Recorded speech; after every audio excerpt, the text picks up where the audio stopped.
Election night coverage 2003 continues here on Adelphia. We are now in studio with State Senator Eric Fingerhut. He is the Democratic, will probably be the Democratic nominee for U.S. Senate against George Voinovich at this time next year. I might add that we did invite a representative of the George Voinovich campaign on our broadcast tonight to answer our questions. The Voinovich campaign declined to participate and answer your questions as well. So we are joined here by Senator Eric Fingerhut. Senator, welcome to the broadcast. Thanks, Bob. Great to be here. First of all, if you were a United States Senator, would you have voted for the $87 billion aid request by President Bush? I would have. I would not have actually voted for the resolution to go to war in the first place. I thought there was more time that was needed to build international support for action in Iraq. I thought that we had to do more to solidify our position in Afghanistan. There was a lot more that needed to be done. I thought we rushed into it. However, we're there now, and the troops need our support. We have to finish the job. There's simply no other way around it, and you have to support your commander-in-chief when your troops are in the field. So you would have supported? I would have. And vote for the sake? I would have. Now, there was another vote that I've called attention to in the course of this campaign. It was an important vote. Senator Biden offered an amendment on the question of how to pay for the $87 billion.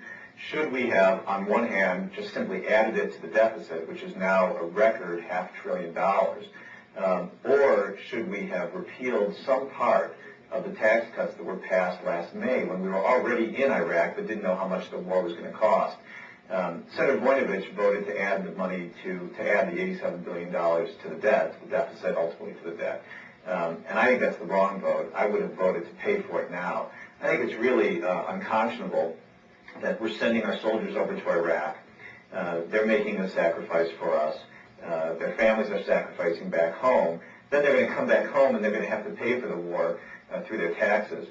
John McCain last May said that we'd never in the history, when he voted against the tax cut bill, that we had never in the history of this country voted to cut taxes at a time of war, and that it was the wrong vote, no matter who the tax cuts were targeted for, no matter what the purpose was.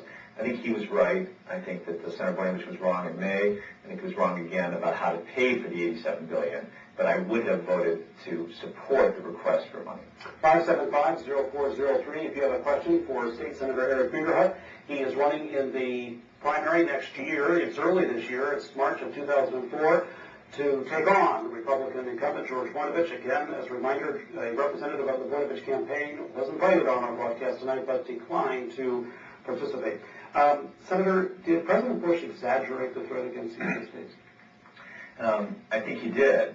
I think that the real case that they are making against Iraq is that the Middle East is a dangerous place, that Saddam Hussein was one of the most dangerous people in a dangerous neighborhood, and that ultimately we have to begin to remove the tyrannies in the Middle East if we're going to create an environment where terrorism doesn't flourish.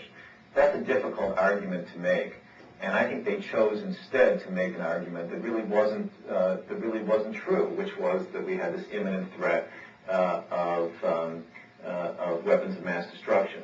That's why I said, in response to your first question, that I would not have voted for the resolution that President Bush put before Congress at the time he did, because while I think there is a strong case to be made for removing Saddam Hussein, I think that they didn't make that case, that we needed to take the time to make that case internationally to build the support. I also think that if you look at what's happening in Afghanistan today, which was, remember, the first battle of the war on terrorism, we haven't finished the job there yet. There are, in fact, outside of Kabul, which is the capital, the Taliban has been regrouping. We don't have sufficient forces there right now. So, and in addition, the action that we took against Iraq was taken clearly without the kind of preparation we need and the necessary troops. Even Senator Voinovich last weekend was critical of the lengthy call-ups of the National Guard from Ohio and the lengthy terms we've been sending them to Iraq. But that's the kind of question you raise before you go to war, not after you're there and you've undertaken a mission that exceeds the capacity that we have available. So I think that there's a real question here about how we fight the war on terrorism. They chose a second battle, which did not have to come yet, which we weren't ready for yet. And I think in the long term, it's doing us damage in the greater scope of the war on terrorism. Senator George Voinovich has been governor of Ohio for 2 terms, 8 years. He has been a United States Senator for 6 years. Why should he be replaced now? Well, that's a great question. And actually, since we're here in Cleveland tonight, you could go back and say he was mayor of Cleveland for 10 years before he became governor. And I think the answer is this. I like George Voinovich. I obviously grew up in Cleveland and have watched him as mayor. I served in the legislature when he was governor and in Congress when he was governor. I think he's a sincere man. I think he wants Ohio's economy to grow. I think he wants us to have a prosperous future. But the fact of the matter is that during that entire time that you just cited, I cited the 10 years as mayor, you cited the 8 years as governor, 6 years as United States Senator, Ohio's position in the economy of this country, this region, and the world has declined. The average income of Ohioans was at one time 5% above the national average, meaning we had good jobs with good pay and health benefits. Today it's 5% below the national average. During the 1990s, when the country was growing and he was governor, Ohio grew at half the rate of the national economy. We fell behind not only the nation, but our own region. And we talk about manufacturing losses in Ohio, but the truth is we grew slower than the region in every sector of the economy. So no matter how sincere he is and well-meaning, the truth is he does not understand what it takes for this state to succeed economically and for the families of Ohio to succeed in the 21st century. This election is really not about Republican versus Democrat in Ohio. It's not even so much about Fingerhut versus Voinovich in Ohio. It's about the past versus the future. We need someone who has a vision and understands the elements of success for Ohio families in the 21st century. I do understand that. I've been fighting that fight in the legislature for the last few years. I had many of those ideas when I was a member of Congress. I think my record and my vision and the plan we're putting forward and we will put forward over the next year shows that I understand the future. So it's really about people of Ohio deciding we've got to move forward. I'm convinced, just to finish, I'm convinced, Bob, there's going to be new leadership in Ohio. The question is, when is it going to happen? And the longer we wait, the longer we fall behind. Which vote did George Voinovich cast that made you most angry? It's not a single vote, Bob. It is, and I'm not angry at him. I'm angry about where Ohio is and how we have been falling behind. I have a friend who moved here from Missouri, and Bob, that Missouri is the show me state, right? That's what they call it, the great slogan. And she said to me, I've decided that if Missouri's the show me state, Ohio's the good enough state. Everything is just good enough. We just settle for good enough in everything we do. Our schools, when George Voinovich was governor, of course, the Supreme Court ruled that the school funding system was unconstitutional because we don't provide opportunities for all of our children around the state. He fought that. He said, no, we have an adequate education for every child in Ohio. Well, Bob, I've got a 2-year-old son. I guarantee you my wife and I don't talk about how we can find an adequate education for him. We talk about where's the best schools, how can we become excellent. If you are just settling for good enough in today's economy, you're falling behind. And so for me, this election is about saying to Ohioans, good enough isn't good enough anymore. We deserve the best. We have to stand for the best. We have to look for new leadership for the 21st century and for new ideas. So what motivated me to run was not one single thing that Senator Voinovich did. It was the conclusion that I've reached that he really, despite being well-meaning, despite being a sincere man, the policies he has pursued for Ohio have not worked. We are falling behind. Everyone knows it. Today's front page of the Cleveland Plain-Dealer was actually, I was in Columbus today, it was the front page of every newspaper in the state today. It was about Ohio was number 2 actually in the country in terms of young people leaving. The talent is leaving Ohio. This is the 200th anniversary of Ohio. It's in the bicentennial. For 200 years, people came here. My grandparents came here. My father fought in World War II, came back. I went to college, came back. People came here. Now they're leaving. That's what makes me angry. That's what motivates me to run. 575-0403 if you want in on our conversation with State Senator Eric Fingerhut.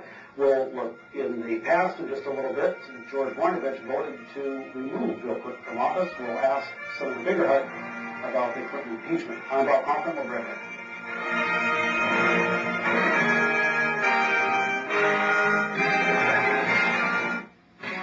A Democratic candidate for U.S. Senate next year in the race against George Voinovich. And we'll take some of your calls at 575-0403. We have a caller on the line, I believe now. Caller, are you there? Yes, go ahead. Hi, yeah, I had a question about tax cuts. Please. I'm tending to support Governor Dean in his presidency, his nominationship, because I think that the tax cuts are really hurting cities. I live in Solon, and I know that being a relatively wealthy community, this year we had a $2 million deficit, which might not sound like much for most places, but for here it's relatively unheard of. And it scares me that things like sales taxes and property taxes are going up because federal taxes came down. I'd like to know if you would repeal any or all of the huge tax cuts that Bush got passed. Thank you, John. Well, I actually would not have voted for either of the two major tax bills, the 2001 tax bill or the 2003 tax bill. I thought they were both excessive, but more important, and they contributed to the creation of the deficits, which the caller mentioned, and we have to do something about the deficits. I have a record on this. I actually voted for the 1993 Clinton economic plan, which both got our economy growing and turned recessions into, deficits into surpluses. I might add, Senator, if I can interject, you were also a member of Congress between 1993 and 94. Right, and as a member, I voted for the seminal Clinton economic plan, which at the time Governor Voinovich denounced, but which clearly turned out to be the right decision, a long-term decision. I think that there's two things I want to add very quickly. One is, I don't want the caller to think that just because I think both of those tax bills were the wrong combination, and they were too large. But there are some tax cuts that we should have done. My philosophy is that instead of providing tax cuts to people who are the most successful in their careers, earning the most money, the companies that are most successful, we need to give incentives for people starting out. I would have, for example, made student loans tax deductible again. I would have helped giving tax breaks to people who invest in startup businesses instead of the most advanced. So it's a difference not just in the size, I thought it was too large, but also in the emphasis. Where do we place our emphasis? So I think that people need to listen to the question of what economic policy will move Ohio forward. Those economic policies that were passed under President Bush not only drag us down because of the deficits, but they aren't the right things for Ohio's economy. Senator George Voinovich voted to remove Bill Clinton from office. Yeah. Would you have voted to find the president guilty and have him removed from office in 1998? No, I would not have.